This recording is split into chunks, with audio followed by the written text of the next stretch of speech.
Arestado ang ilang miyembro umano ng isang Mexican drug cartel na nakapasok sa Pilipinas. May ulat on the spot si Emil Sumangil. Emil?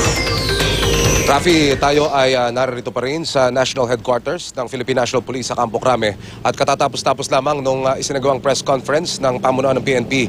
Doon nila ibinuod yung operasyon na kanilang inilunsad kahapon kung saan 4 na miyembro ng isang Mexican drug ring ang nadakip. Kinumpirma, Rafi, ng Philippine National Police at Philippine Drug Enforcement Agency o PIDEA na nakapasok na ng Pilipinas ang isang sangay ng Mexican drug ring. Sa press conference na isinagawa dito nga sa PNP Campo Crame, natuklasan ng PIDEA at PNP AIDSOT ang pag-operate ng Mexican drug syndicate sa bansa matapos nilang mabuwag sa isang operasyon ng bodega ng Shabu sa Lipa, Batangas kahapon. 84 kilos ng Shabu, Rafi, ang nasabat ng mga otoridad na nagkakahalaga ng 420 million pesos. Nasa loob ng isang rancho sa Lipa City proper ang bodega ng Shabu. Dito nadakip ang 2 miyembro ng sindikato. Kinilalang sina Gary Tan at George Torres, kasama na rito yung 2 pang Pilipino. Ayon sa Philippine National Police, lumulutang na noon pa man sa intelligence community ang ganitong impormasyon pero ngayon pa lamang nila ito nakumpirma. At ito ang kauna-unahang pagkakataon na makabuwag sila ng ganitong sindikato na mula sa Mexico. Hindi matiyak ng PNP kung paano nakapasok ng Pilipinas sa mga sangkap sa paggawa ng Shabu. Nakakaalarma ang impormasyong ito pero malaking hakbang daw ang tagumpay na operasyon ng PNP at PIDEA para maparalisa agad ang paggalaw ng sindikato.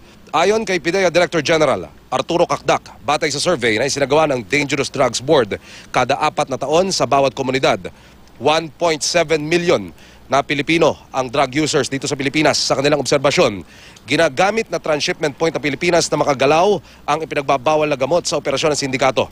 Binanggit naman ng hepe ng Philippine National Police, Police Director General Alan Purisima, na walang pinakamaigi at pinakawastong paraan para malayo sa ipinagbabawal na gamot ang mga anak, kundi ang arugain ng gusto at bigyan ng sapat na atensyon ang ating mga supling. Yan ang latest sa Rafi mula pa rin dito sa National Headquarters ng Philippine National Police sa Campo Crame. Back to you. Emil, batid naman natin na isa yung Mexico sa may pinakamalalang problema ng drug sa buong mundo at yung kanilang mga drug cartel ay isa sa mga pinakamalulupit sa buong mundo. Anong indikasyon nito, Emil, na pumasok sila sa Pilipinas? Gaya ng nabanggit ng pamunuan ng Philippine National Police, Rafi, sa kanilang press conference kanina, nakakaalarma at buti na lamang at naging successful yung operasyong isinagawa nila sa isang game fowl farm kahapon sa Lipa, Batangas. Nagkaroon ng pagkakataon si PIDEA Director General Arturo Cacdac na manawagan sa press conference kanina.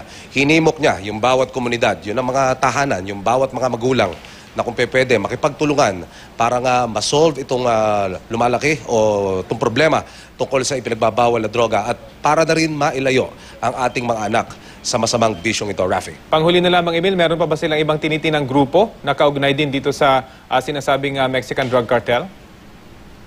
Meron pang ibang grupo bukod dito sa nabuwag na Mexican drug cartel na ito, Rafi, na tinitignan at sinusubaybayan itong Philippine National Police.